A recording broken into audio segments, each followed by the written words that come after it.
بلا قوة إلا بالله العلي العظيم. أعوذ بالله من الشيطان اللعين الرجيم. بسم الله الرحمن الرحيم.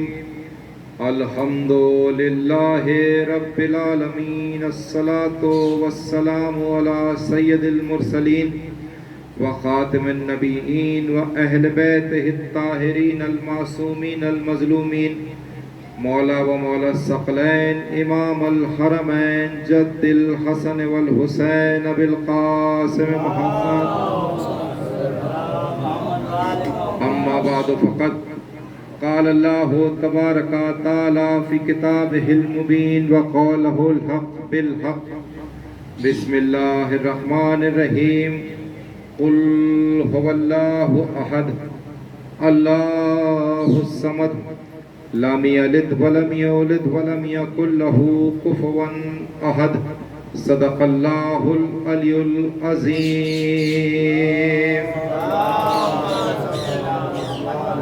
دعا ہے بارگاہ پروردگار میں کہ تو رحیم ہے، کریم ہے، پالنے والا ہے. ہماری اس مختصر سی عبادت کو قبول فرما لے. پروردگار عالم جانے انجانے میں ہم سے جو گناہ خطائیں گستاخیاں ہوئی ہیں انہیں بخش دے، معاف فرما دے. پروردگار عالم آج 12 محرم ہے. 11 محرم تک جو ہم نے عزاداری کی، مولا حسین کا پرسہ شہزادی کے قدموں میں دیا، اس شہزادی کے قدموں میں پیش کیے ہوئے پرسے کو قبول فرما. ہماری مجلسوں کو، ماتمداری کو قبول فرما، ہماری عزاداری کو قبول فرما.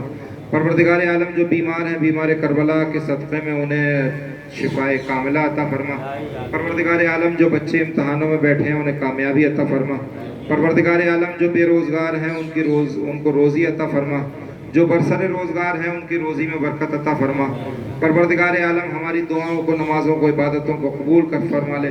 پروردگار عالم دعاؤں میں سب سے بڑی دعا یہ ہے کہ ہمارے آخری امید، ہمارے آخری امام اور اپنی آخری حجت کے ظہور میں تعجیل فرما. ہمیں ان کے آوان و انصار میں شمار فرما. درود پڑھ دے پر محمد و آل محمد. گزارش ہے، بہت ہی مختصر سا مجمع ہے. اندر بیٹھے ہوئے بچوں سے کہ وہ باہر آ جائیں تو مجھے بھی ایسا لگے. ویسے چلن تو یہ ہے پوری دنیا میں کہ جب اپنے شہر کا کوئی بندہ کچھ پڑھتا ہے یا کچھ خطاب کرتا ہے تو وہاں کے لوگ سپورٹ میں سب سے زیادہ آگے آگے رہتے ہیں. لیکن ہمارے یہاں کا اصول یہ ہے کہ جب باہر والے آئیں پڑھ کے تو پھٹ جاؤ، اور ہمارے یہاں اگر اپنے والا کوئی آئے تو سمٹ جاؤ. درود پڑھنے پر محمد و آل محمد. یہ دنیا بھر میں ہے کہ اپنا جب کوئی ممبر پہ آتا ہے تو سپورٹ میں جی جان سے کھڑے ہو جاتے ہیں لوگ. بہرحال یہ بی بی کی نوکری ہے. ابھی 24 گھنٹے پہلے حکم ملا، نہ آواز ساتھ دے رہی ہے نہ جسم ساتھ دے رہا ہے، سوائے ان کے جو یہ ساتھ دے رہے ہیں.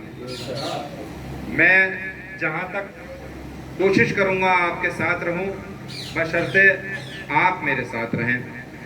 گزشتہ 11 دنوں سے آپ ایک بہترین عالم دین اور ایک بہترین ذاکر سے بہترین مجلس سے خطاب کر رہے تھے، اور انہوں نے بہت ہی اچھے انداز میں بہت ہی خوبصورت بیان فرمائے، بہترین مجلسیں پڑھی. اور یہ معجزہ ہے، شہزادی کا صدقہ ہے کہ کل تک جو فرش پہ تھا وہ آج ممبر پہ ہے.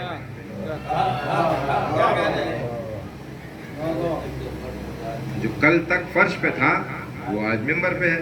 یہی تو معجزہ ہے اس فرش عزا کا کہ یہ جب دیتے ہیں تو اتنا دیتے ہیں کہ آپ کی جھولیاں چھوٹی پڑ جاتی ہیں.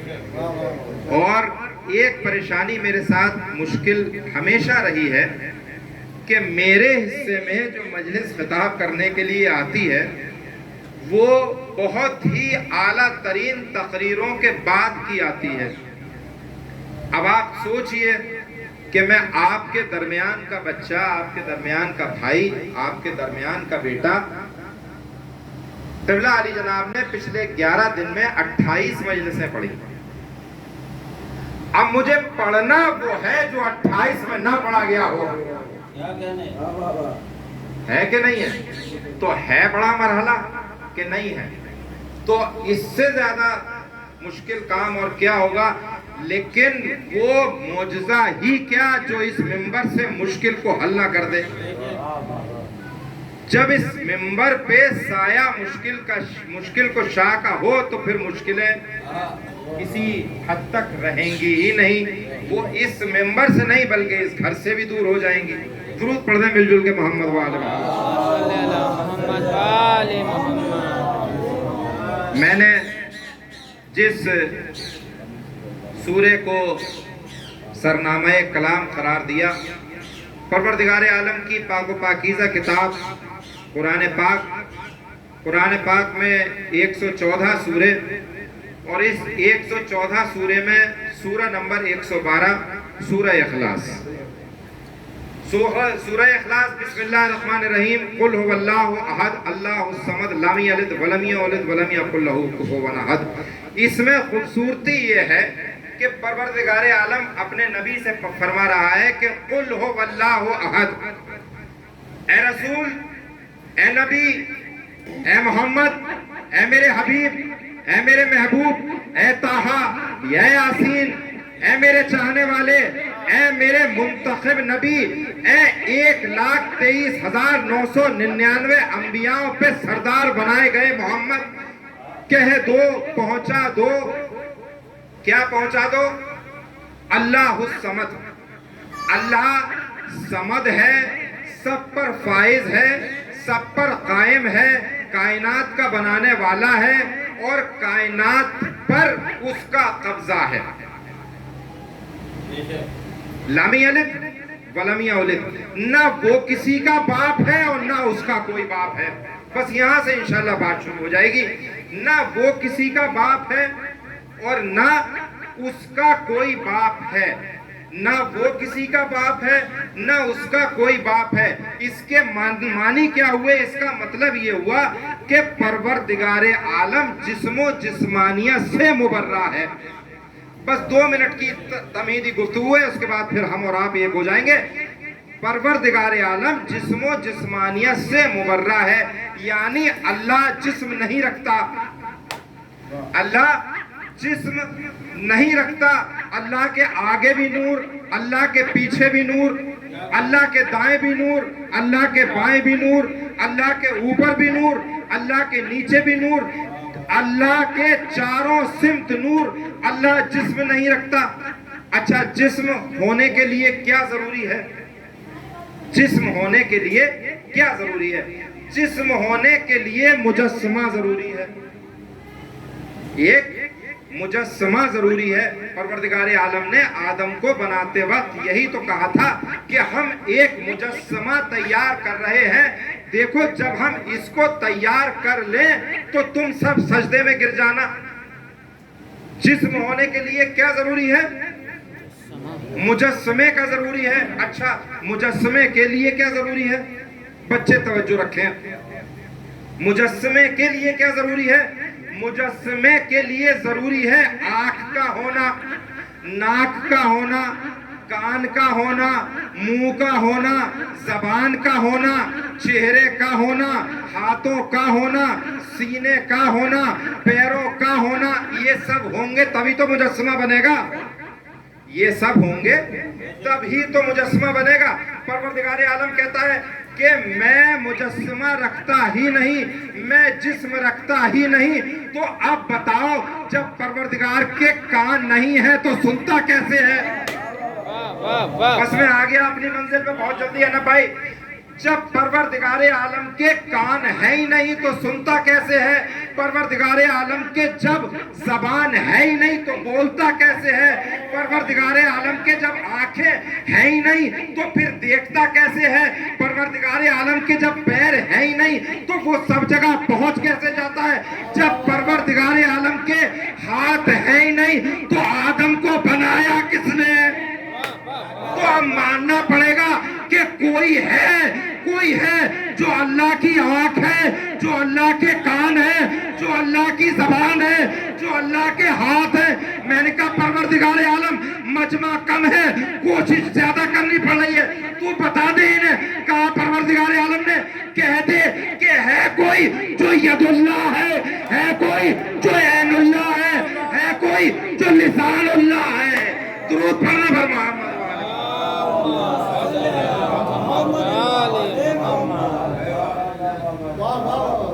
یہ مجمع میں پڑھی جانی والی مجلس ہے کوئی جو اللہ کی آنکھ ہے، جو اللہ کے ہاتھ ہیں، جو اللہ کے، میں نے کہا نا بڑی مشکل کام ہے کہ وہ پڑھنا جو پچھلی 28 مجلسوں میں نہ پڑھا گیا ہو۔ ہے کوئی جو عین اللہ ہے کوئی جو ید اللہ ہے کوئی جو لسان اللہ ہے، جو اللہ کی آواز ہے، اللہ کی آنکھ ہے۔ اچھا، اللہ نے جب اللہ جسم و جسمانی رکھتا ہی نہیں تو پھر پہچانا کیسے جائے گا؟ کوئی بھی پہچانا جاتا ہے اس کی کسی نشانی سے۔ اس کی بہت مختصر سا وقت لوں گا کیونکہ میری بھی آواز ساتھ نہیں دے رہی ہے۔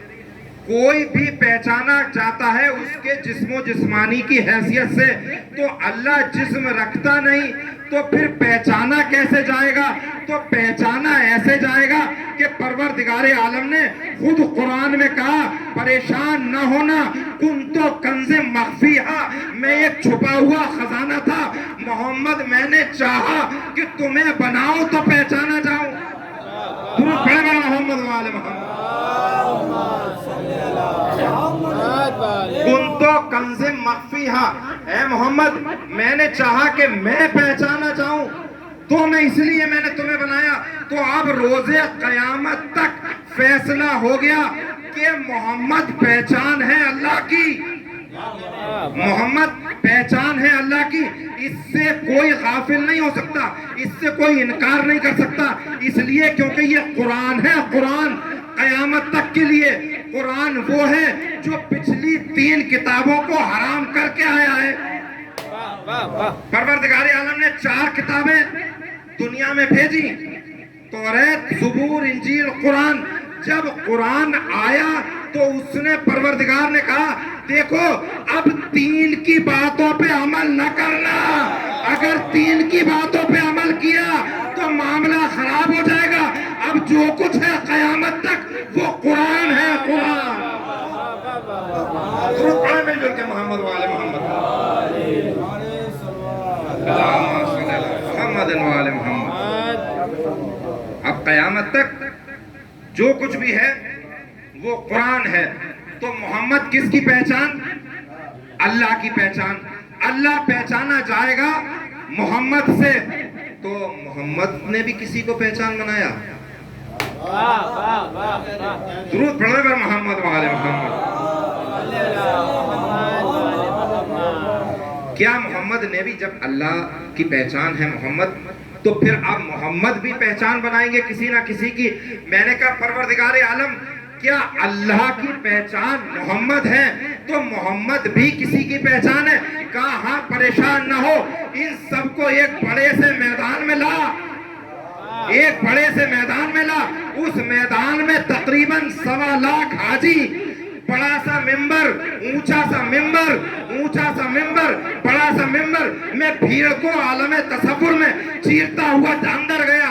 اندر جا کے میں نے دیکھا رسول اکرم ہے، اونچے سے ممبر پہ موجود ہیں، ایک شخص ہے جو ان کے پاس کھڑا ہے۔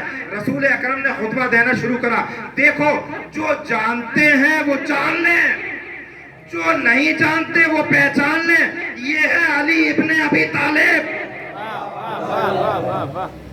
یہ ہے علی ابن ابی طالب۔ اب آج سے، یوم غدیر سے، اس کا گوشت میرا گوشت، اس کی زبان میری زبان، اس کے ہاتھ میرے ہاتھ، اس کا لہو میرا لہو، اس کی بات میری بات۔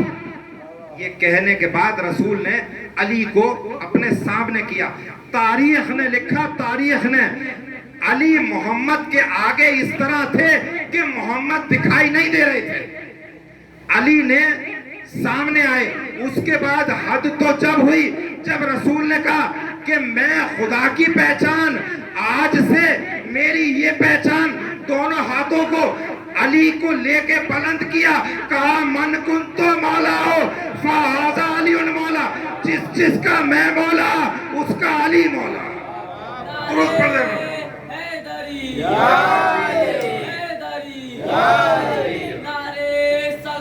اللہم صلی علی محمد وعلی محمد۔ آج سے جس کا میں مولا اس کا علی مولا۔ اب یہاں دو تین چیزیں یہ آتی ہیں کہ لوگ کہتے ہیں بھئی مولا وہ والا مولا تھوڑی کہا تھا، رسول نے یہ کہا تھا دوست، کچھ کہتے ہیں بڑا بھائی۔ تو بھیا علی مولا ہیں یا نہیں مولا ہیں، یہ فیصلہ تو ہوگا بعد میں۔ رسول کے جملے ہی ایسے تھے پھنسا دینے والے، رسول کے جملے ہی پھنسا دینے والے تھے۔ پہلے اپنا انٹروڈکشن کرایا، میں جس کا مولا۔ اب اگر تم سوچو تم رسول کو دوست سمجھتے ہو تو علی دوست، تم رسول کو بڑا بھائی سمجھتے ہو تو علی بڑا بھائی، اگر تم علی کو رسول کو مولا سمجھتے ہو تو علی تمہارا مولا۔ درود پڑھے بر محمد وعلى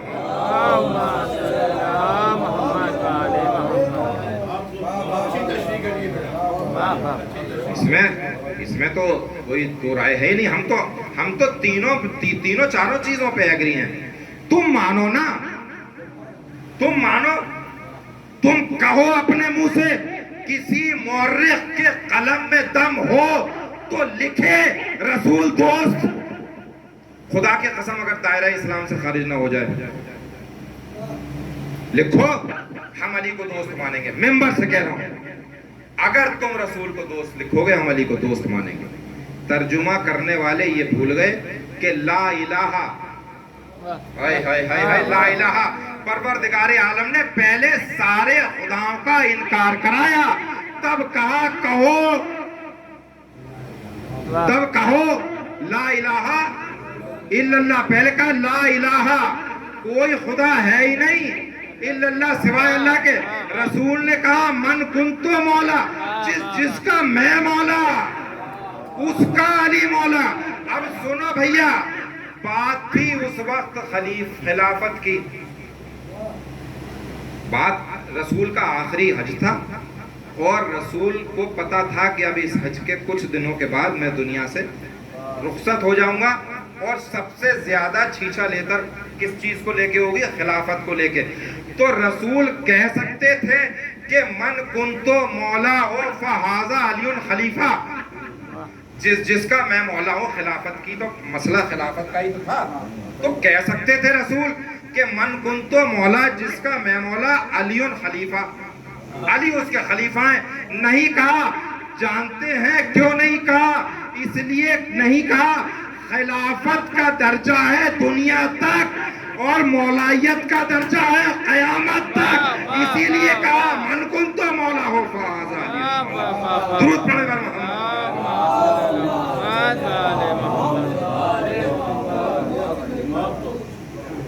علی نے محمد کا جو قدم قدم پہ ساتھ دیا، یہ اس کا نتیجہ تھا، اور جناب ابو طالب کی کوششوں کا نتیجہ تھا۔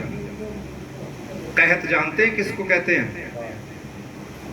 قحط میرے چھوٹے بچے شاید سمجھتے ہیں سوکھا، سوکھے کو قحط نہیں کہتے ہیں۔ قحط سوکھے کے بھی کئی درجات بلندی پہ ہیں۔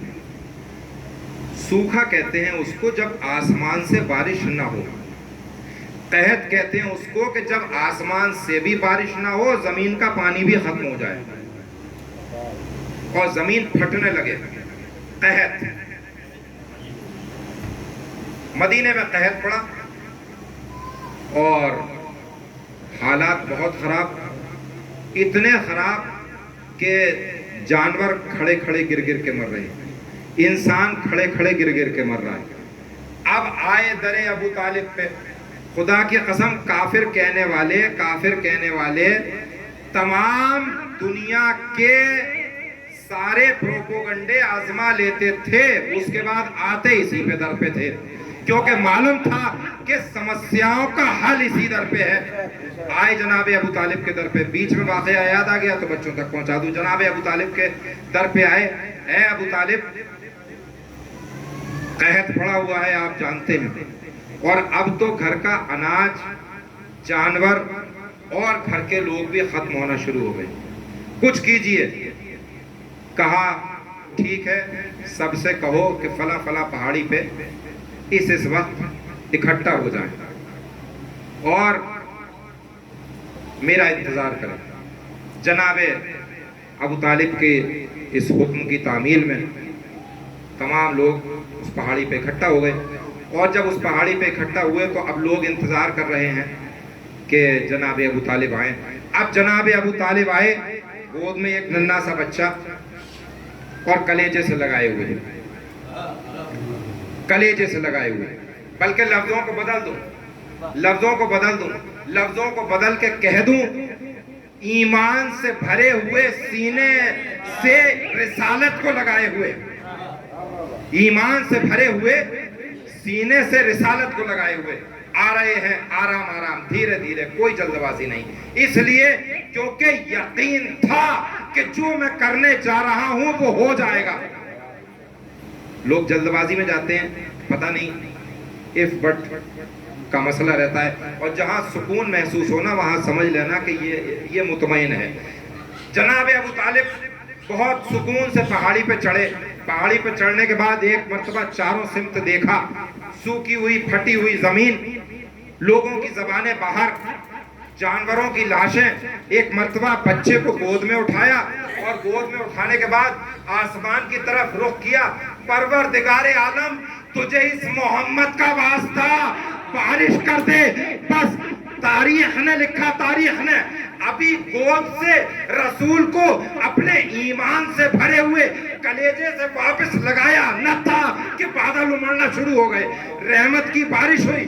پروردگار عالم کو جناب ابو طالب کا یہ عمل اتنا اچھا لگا کہ ابو طالب ہم احسان کسی کا نہیں رکھتے، آج تو نے محمد کو آسمان کی طرف بلند کر کے پہچنوایا ہے، کل اگر میں نے 1.25 لاکھ حاجیوں میں تیرے بیٹے کو محمد سے بلند نہ کرایا۔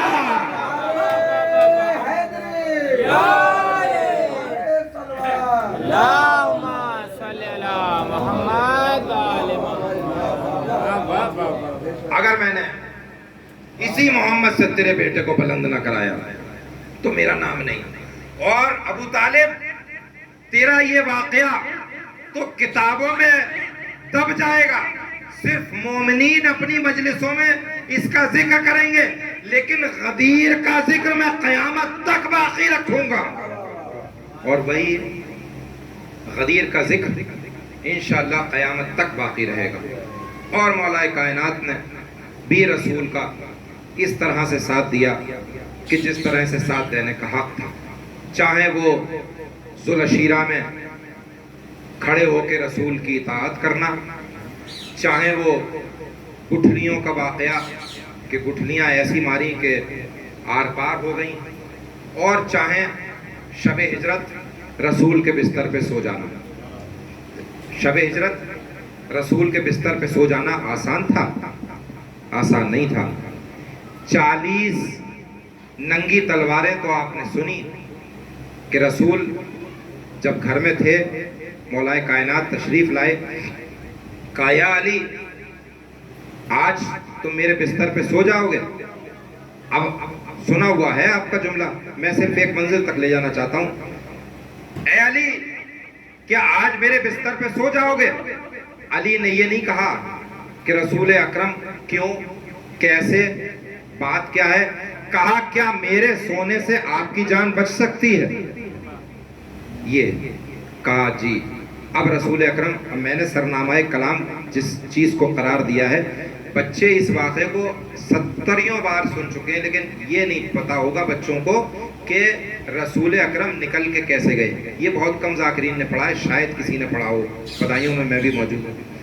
رسول اکرم نے کہا سو جاؤ گے، کہا کیا آپ کی جان بچ جائے گی؟ رسول اکرم نے کہا بالکل بچ جائے گی۔ اب رسول اکرم نے ایک مٹھی خاک اٹھائی، اور جانتے ہیں اس پہ کیا دم کیا؟ جو میں نے سرنامہ کلام قرار دیا، بسم اللہ الرحمن الرحیم، قل هو اللہ احد اللہ الصمد لم یلد ولم یولد ولم یکن لہ کفوا احد، اور پھونک ماری، اور اس کے بعد 40 ننگی تلواروں کے لوگوں کے درمیان سے نکل گئے. اب جب نکل گئے وہ 40 ننگی تلواروں والے کوئی عام لوگ نہیں تھے, بہت خطرناک اور بہادر لوگ تھے. وہ وی آئی پی تلوار باز لائے گئے تھے کہ جو پتہ ہی نہ چلے کہ ان کا وار کب ہوا اور سر کب قلم ہو گیا.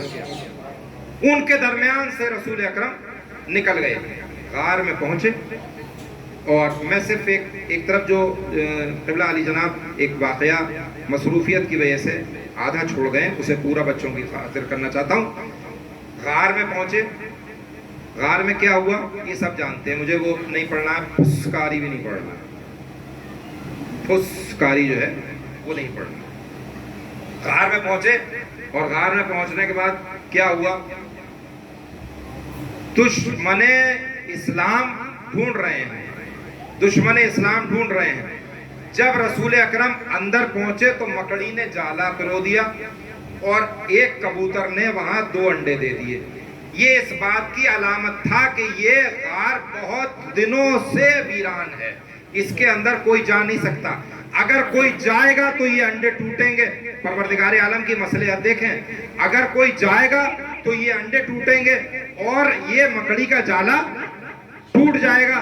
اس لیے یہ مکڑی کا جالا جو سلامت ہے وہ اس لیے سلامت ہے کہ اس کا غار کے اندر کوئی نہیں گیا ہے. بس جب خطرہ ٹل گیا, پروردگار عالم نے کہا جبرائیل سے, جبرائیل جاؤ اور رسول کو, میرے حبیب کو, میرے محبوب کو غار سے باہر لے کے آؤ. اب جبرائیل آئے, اوپر سے آتے ہیں پروں کو سمیٹتے ہوئے, اور سمیٹنے کے بعد جب آئے غار پہ ادب سے سلام کیا رسول کو.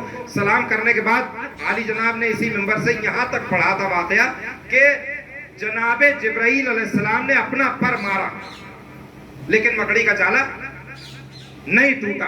یہاں تک پڑھا تھا. اب سنیے, جناب جبرائیل علیہ السلام نے اپنا پر اس مکڑی کے جالے پہ مارا, پر نہیں ٹوٹا. اس کے بعد جناب جبرائیل نے اپنی انگلیوں کو مکڑی کے جالے میں ڈالا اور چاہتے تھے کھینچ لے, ٹوٹ جائے.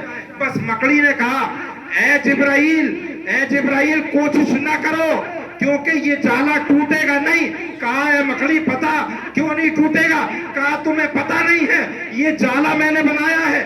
یا علی یا علی یا علی یا علی کہہ کے اگر تمہیں توڑنا ہے تو مدد مانگو علی سے. بس جبرائیل نے انگلیوں کو جالے میں ڈالا, کہا یا علی ادرکنی, اور جالا جناب جبرائیل کے ہاتھ میں آ گیا. درود پڑھیں پر محمد.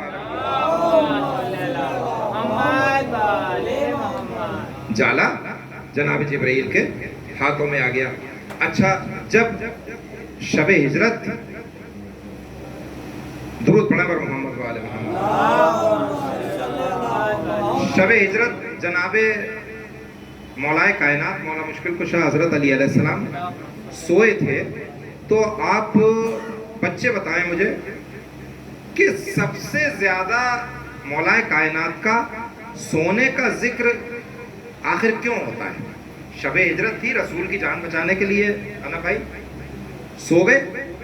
یہ اتنا طویل کر کے علی کے سونے کا ذکر کیا کیوں جاتا ہے؟ آپ نے کبھی یہ سوچا ہے؟ رسول کی جان بچائی, 40 تلواروں کے سائے میں سوئے, یہ تو صحیح بات ہے, لیکن اس کو اتنا طویل آخر بات کیا تھی کہ علی کے سونے کا اتنا ذکر ہوتا ہے؟ علی کے سونے کا ذکر اتنا ہوتا ہے. میں کچھ کیلکولیشن بتا رہا ہوں آپ کو. مان لیجئے مغرب کی اذان ہوئی 7 بجے, میری طرف متوجہ رہیے گا, پوری مجلس میں رہیں نہ رہیں, صرف 2 سے 3 منٹ.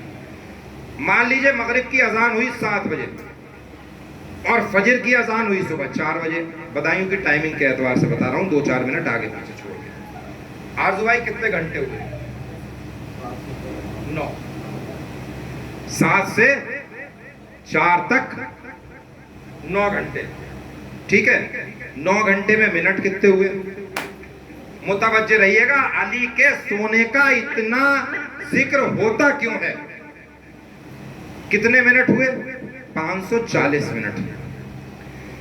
540 منٹ. اب اس 540 منٹ کو اپنے ذہن میں سیو کر لیجئے. اس کے بعد پھر میری بات سنیے. اگر آپ مطمئن ہو میری بات سے, میری کیلکولیشن سے, تو بولیے گا ضرور. میرے لیے نہیں, علی کے لیے ضرور بولیے گا. پورے 9 گھنٹے میں علی کے پاس وقت ہوتا تھا 540 منٹ کا. 540 منٹ کا. تاریخوں نے لکھا علی پوری رات میں نماز پڑھتے تھے 1000 رکعت. بھیا ایمانداری کی بات کرو. ماما علی کتنی رکعت نماز پڑھتے تھے پوری رات میں؟ 1000 رکعت. مون بھائی ایمانداری سے بتاؤ, بہت جلدی پڑھو گے تو 1 رکعت کتنی دیر میں ہوگی؟ 2 منٹ میں. علی کی نماز سکون سے ہونے والی 1 رکعت اگر 2 منٹ میں ہوئی تو 1000 رکعت کتنے منٹ میں ہوئی؟ ارے بھیا 1 رکعت 2 منٹ میں ہوئی تو 1000 رکعت کتنے منٹ میں ہوئی؟ 2000 منٹ میں. ارے جاگو جاگو, 2 رکعت نماز 1 منٹ میں ہوئی, 1 رکعت نماز 2 منٹ میں ہوئی, تو 2 رکعت نماز ہوئی 2000 منٹ میں. علی کے پاس ہے 540 منٹ. علی کے پاس ہے 540 منٹ. اب سنو کمال, اب کمال سنو کمال. 1000 رکعت نماز اور مغرب کے بعد 70 گھروں میں کھانا پہنچانا. اب کرو علی کا مقابلہ. 70 گھروں میں آپ حیدری یا علی یا علی یا علی یا علی اللہم صلی اللہ محمد وعلی. سنا کہ پورا چھوڑوں گا چاہے کیسے ہی سنو. 1 رکعت نماز 2 منٹ میں تو 1000 رکعت نماز 2000 رکعت منٹ میں. 2000 منٹ علی کے پاس ہے کل 540 منٹ. اس میں 70 گھروں میں کھانا بھی پہنچانا ہے. اب سنیے گا, گھر آپ نزدیک نزدیک مان لو. مون بھائی رات آپ کے یہاں کھانا ہوا, محلے میں بھی بانٹا ہوا, بتاؤ ایک گھر تک پہنچانے میں کتنی دیر لگے؟ 10 منٹ لگے. خدا جیتا رکھے سلامت رکھے. 10 منٹ لگے. میں 5 ماننا ہوں. 7 پنجے 35, 350 منٹ. ارے میرا لاکھوں سلام, اس مجمع کے لاکھوں سلام. علی پوری زندگی سویا ہی نہیں. اس رات سونے کا سب سے زیادہ ذکر اس لیے ہوتا ہے کہ علی کو پوری زندگی کسی نے سوتے ہوئے دیکھا ہی نہیں. درود پڑھ محمد وآل محمد. چیلنج اس ممبر سے, غلام عباس چیلنج بات کرتا ہے, چیلنج اس ممبر سے, اہل سنت کی کتاب سے, شیعوں کی کتاب سے, صحیح بخاری سے یا صحیح کاملہ سے, کسی کتاب سے ایک چھوٹا سا واقعہ 2 منٹ کا بھی اگر دکھا دو کہ علی سو رہے تھے, خدا کی قسم جو کہو گے وہ کروں گا میں. درود پڑھیں پر محمد وآلہ محمد. علی پوری زندگی سوئے ہی نہیں, اس لیے یہ واقعہ اتنا زور و شوروں سے بیان کیا جاتا ہے. سمجھے آپ, 540 منٹ تھے علی کے پاس صرف ہر روز, اور 2000 منٹ کی نماز اور 350 منٹ میں کھانا پہنچانا 70 گھروں میں. کیا کمال تھا علی کا. اب کرے کوئی مقابلہ علی کا اور علی کے بچوں کا, علی کا اور علی کی بیوی کا. اور کہا گیا کہ جناب فاطمہ الزہرا سلام اللہ علیہا کا کفو علی کے علاوہ کوئی اور ہو ہی نہیں سکتا تھا. ایک دوسرا واقعہ بہت مختصر سا, جو قبلہ علی جناب یہاں تشنا چھوڑ گئے وقت کی وجہ سے, بڑے خوبصورتی سے انہوں نے یہ واقعہ بیان کیا. اسی میں 2 گوشے ہیں, وہ سن لیجئے اور پھر ربط مصائب. شہزادی کونین نے اپنے بچوں سے کیا کہا کہ لباس آئیں گے کل, یہی تو سنایا تھا آپ کو. بس اس میں ایک نئی چیز سن لیجئے, کل تمہارے لیے لباس آئیں گے, درزی لے کے آئے گا. کس نے کہا؟ شہزادی نے. امام حسین اور امام حسن نے تو نہیں کہا. ہائے ہائے ہائے، بس میری منزل خدا کرے میں پڑھ سکوں.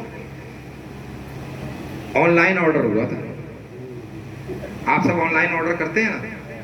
ان بھائی آپ نے بھی اپنے بچے کمبر کے لیے کپڑے وپڑے کبھی منگائے ہوں گے؟ انا بھائی آپ نہیں منگائے ہوں گے، آپ نہیں منگائے ہوں گے. آپ دل پہ ہاتھ رکھ کے قسم کھا کے بتائیے گا، آپ نے کمبر کے لیے منگائے کپڑے، آن لائن منگائے کپڑے، فلپ کارٹ ایمیزون کا بندہ دروازے پہ آ کے کبھی یہ کہا کمبر کپڑے لے لو؟ ہائے ہائے ہائے، کیسے پڑھوں؟ آرڈر کیا فاطمہ نے تو کہنا چاہیے تھا آ کے پروردگار عالم کی جانب سے، اے شہزادی کونین آرڈر آ گیا لے لیجئے. نہیں کہا، کہا میں حسنین کا خیاط الحسنین. کیوں کہا؟ آرڈر تو فاطمہ نے کیا تھا نا، تو آرڈر فاطمہ کے نام سے آنا چاہیے تھا. بھیا جب آپ آرڈر کرتے ہیں حسن آرزو صاحب، تو آرڈر آپ کے نام سے آتا ہے کہ شان کے نام سے آتا ہے؟ کبھی بتائیے کسی ایمیزون والے نے آ کے دروازے پہ کہا ہو لو شان کپڑے لے لو، تمہارے ابا نے کپڑے آرڈر کیے ہیں؟ نہیں کہا. آرڈر کیا بی بی نے تو آ کے خیاط الحسنین کا نعرہ کیوں لگایا؟ اس لیے لگایا کپڑے آئے تھے جنت سے اور شہزادے ہیں جنت کے سردار. درود پڑھیں بر محمد و آل محمد.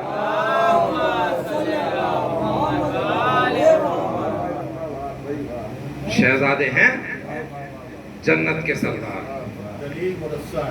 اور سردار جو ہوتے ہیں نا، سردار، یہ والے سردار مت سمجھیے گا جو عریب میں ہوتے تھے سردار، اثردار سردار جن کے قدم چومے جاتے تھے، وہ تھے یہ سردار.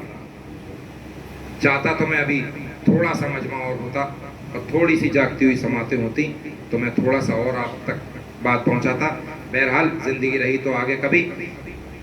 جناب فاطمہ الزہرا علیہ السلام نے آرڈر کیا اور جناب اور امام حسین علیہ السلام کا نام لے کے کہا. کیوں؟ اس لیے کیونکہ یہ ہیں جنت کے سردار اور لباس آیا تھا جنت سے، تو اس لیے نام لینا ضروری تھا. اچھا بس آخری بات اور ربط مسائل. آپ نے کبھی کپڑے سلائے ہیں؟ بالکل سلائے ہیں. ریڈی میڈ خریدے ہیں؟ بالکل خریدے ہیں. کوئی بتا دے مجھے کہ آپ نے جب کپڑے سلائے ہوں تو کبھی ایسے کر کے انچی ٹیپ تو ضرور پڑوایا ہوگا. آخری بات ہے، سماعتیں جاگتی ہوئی رکھیے گا. انچی ٹیپ تو ضرور پڑوایا ہوگا. اور اس نے پوچھا بھی ہوگا مون بھائی آستین 25 کے 26، پوچھا بھی ہوگا آستین 25 کے 26، سینہ 36 کے 56. درود پڑھیں بر محمد و آل محمد. بٹن 7 لگاؤں کہ 8؟